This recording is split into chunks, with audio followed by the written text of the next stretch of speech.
It's Wednesday, November 10th. Let's head over to Jason Solis from the KUAM News team for our next interview. Good morning, Jason. All right, good morning, Chris, and thank you, everybody. Welcome back and welcome into the newsroom because we were talking about Veterans Day tomorrow, and our island will join as one family, one community, and celebrate and thank our beloved veterans for the sacrifice and the work that they did. The celebration continues as we have Roland Atta and Anthony Tyron right now, and there is a Veterans Standing Together celebration this weekend from 3 to 10 p.m. up at the VFW in Jigo. So, gentlemen, thanks for being on the show this morning. Happy early Veterans Day. Thank you. Thank you, Jason. All right. So again, Roro, you were talking to us the other day about what's going to happen on Veterans Day. How members of the community are encouraged to come together to take part in in all of the ceremonies that are happening. But what exactly is going to happen at this Veterans Standing Together? This is a by vets for vets event, correct? Yes. The HMI group is going to be doing a Veterans Day celebration fundraiser over at PFW in Jigo. And we're going to have some entertainment, food trucks, and raffle prizes. And we're trying to do something for veterans because on Veterans Day, a lot of the other veterans are going to be doing stuff with their own organizations and stuff like that. But these guys have decided to try and do something different where it's still a day where they can celebrate veterans, but it'll be a little more relaxed day. So that way it's not like everybody's rushing to go and do stuff after the ceremony. So this is more just, having fun and relaxing and,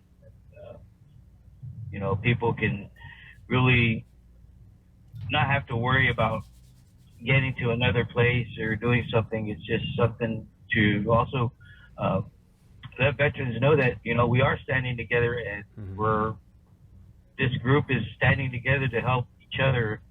And these guys are doing an awesome job. Absolutely. So, and Anthony, it doesn't matter which branch of service you may have served in and everything, and regardless of how long your tenure was when you wore the uniform and everything like that, if you did serve, you are more than welcome. That's correct. And all branches to include the Space Force, if we got anybody out here in that group already.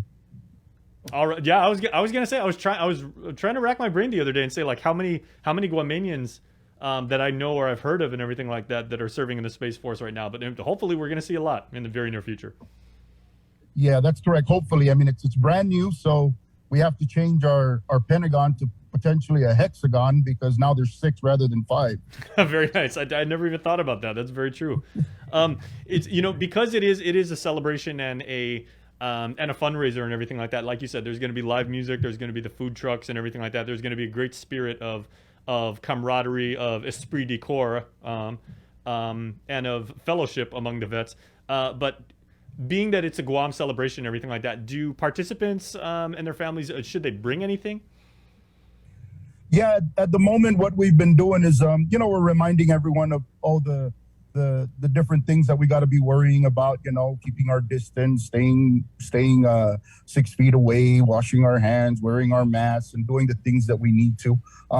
Maybe some chairs that they might be wanting to sit around to enjoy the entertainment. Those portable type chairs. That's probably something. Refreshments, food that'll be there already. So just coming out to have some fun. All right. What are events typically like when you get a bunch of veterans and everything like that? Because you may get guys that served previously in the fleet, like old school Marines or Navy men who served a long time ago, and then you may get guys who are maybe in the Army and just got out recently after a few years ago and everything like that. What are those conversations like, and what type of wisdom and knowledge is passed from the previous generation to current veterans that just got out? Well, that's actually one of the topics that we were bringing up. At some point, as we continue to do this, we're hoping that we can celebrate those that are senior because, obviously their time when they served is a really different time from the time that we served.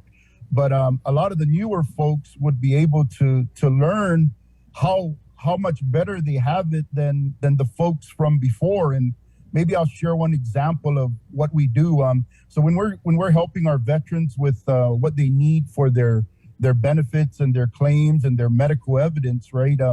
In the early years, there are no medical records. If you got hurt, they put a Band-Aid on it, or they told you, oh, just put dirt on it, rub it off, walk it off, it'll get better. These days, yeah, take some vitamin M, Motrin. These days, we have our veterans that our older veterans are telling them, go get seen. Don't think that just because you go there, you're weak.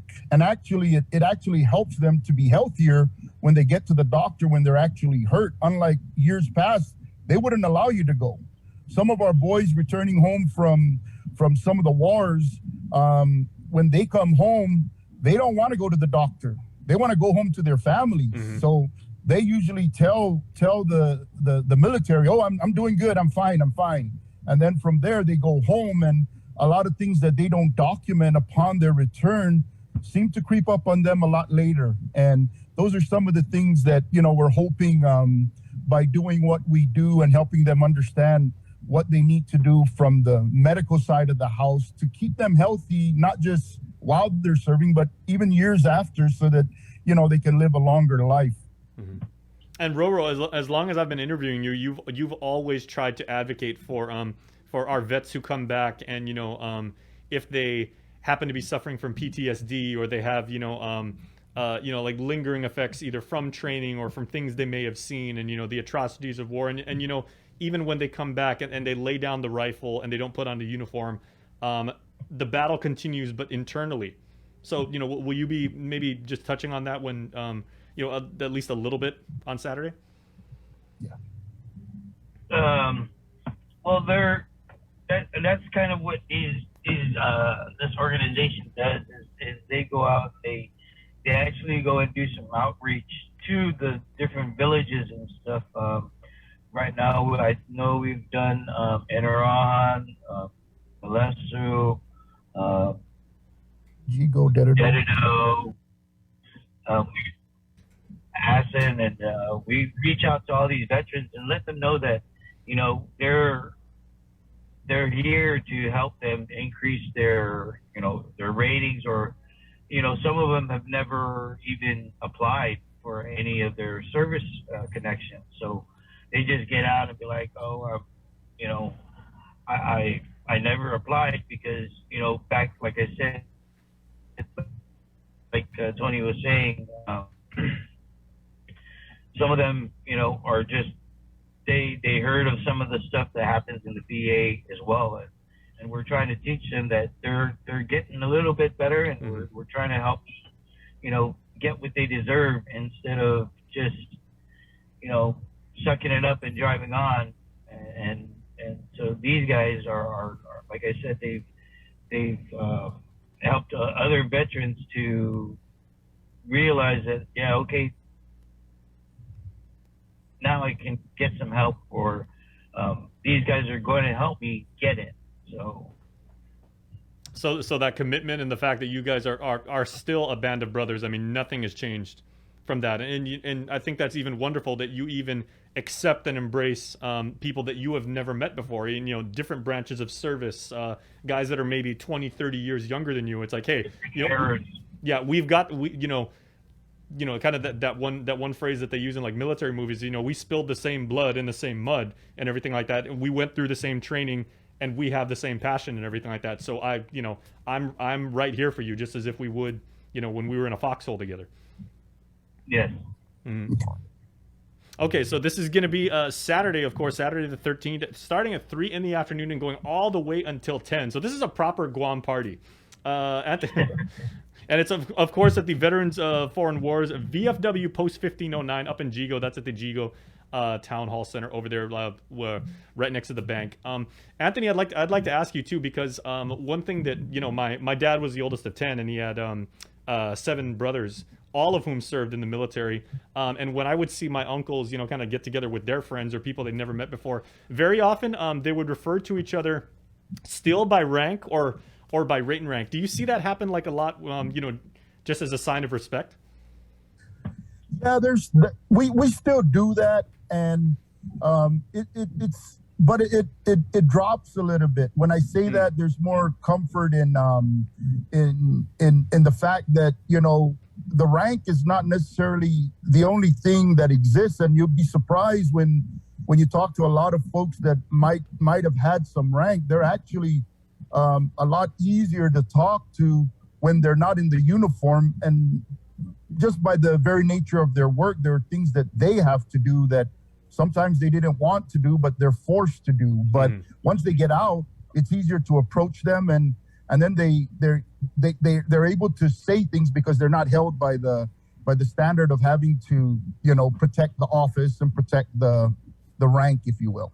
Sure. Yeah. Well, when Chris Barnett and I, we've had the pleasure of interviewing several people on this show, and we, out of respect, we refer to them even if they've retired already. We say, "Oh, General, Colonel, how do you have this thing?" And many of them even say, "No, please, just call me Frank," or Exactly. Yeah. At the same time, my uncles would even say, I did not serve, and they say, "Hey, my friend over there, you only refer to him as Sergeant Major. You call him anything else, and you're gonna get spanked." Well, maybe from a joking standpoint, but yeah, I mean, if they're around, I mean, I call everybody sir regardless. So so at the end of the day, they're all generals to me once they get out, and no matter what rank they attained, if they're a veteran and they need help or services, we try to do our best to treat everyone like a general. Absolutely, and each one of you is absolutely, undeniably all heroes and everything, and for what you all did and everything. So, okay, final word I'd like to offer each of you gentlemen. Give an invite to veterans far and wide here on the island about showing up and truly taking part in Veterans Standing Together on Saturday. Well, let me start then. So basically, yeah, if they could all come out, there's been a new movement for a lot of our veterans, and we have a lot of different groups out there that have been around supporting our veterans, doing the best we can. So if we all come together, if we all look at each other as veterans, and not veterans of a specific era, and we start taking care of each other and helping each other, then I think our efforts would be a lot more recognized by the VA and by most of the folks around. And if you can imagine, it's a tough challenge already as it is.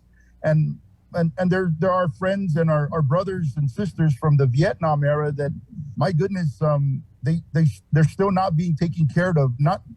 Maybe not because the VA doesn't want to. It's maybe because of the condition they're in or the way they see things and how they were treated at the time. So these days, we're all trying to band together and say, guys, we're all veterans and we're all going to help each other. And you'd be surprised, Jason, the number of veterans that we have, the skills that they possess. You talk about rank and everything.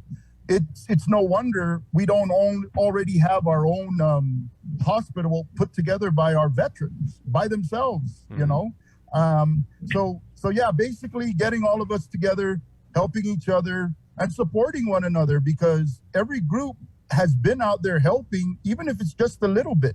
Now, what we got to do is identify those guys that need help and take care of everybody that needs the services that we're able to provide. Well, certainly many hands make light work, and the work that you two gentlemen, as well as your team, do really benefiting our veterans, who we are eternally grateful for. So, Roro, we'd like to give you the final word, please. Yes. So if you're a veteran and you're hearing this, please come out and come support it. And as well, these guys, this organization, the HMI group, will be there, and they will help you out if you need help with any of your claims, nexus letters, and like I said, I've worked with these guys for a few months now, and and they've been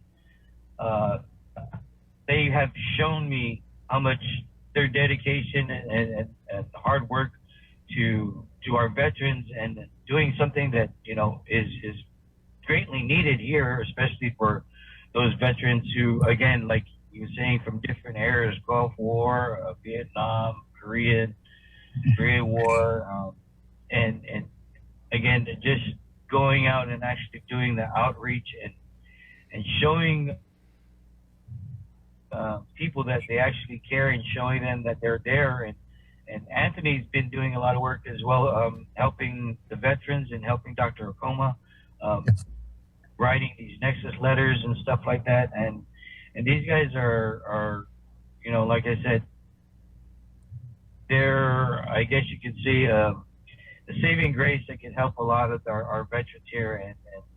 And thank you very much, Tony and the HMI group. You guys are doing an awesome job. And again, I wouldn't be doing this if I thought it was not a good organization, but you guys have definitely proven it and shown it without fail. All right. Very, very well said. Anthony, thank you so much for the work that you do. Thank you, Jason. All right, gentlemen, thank you so much. And to you and all the veterans out there, happy early Veterans Day once again. Okay, we'll see you Saturday. All right, absolutely. And we'll see you on the flip side of this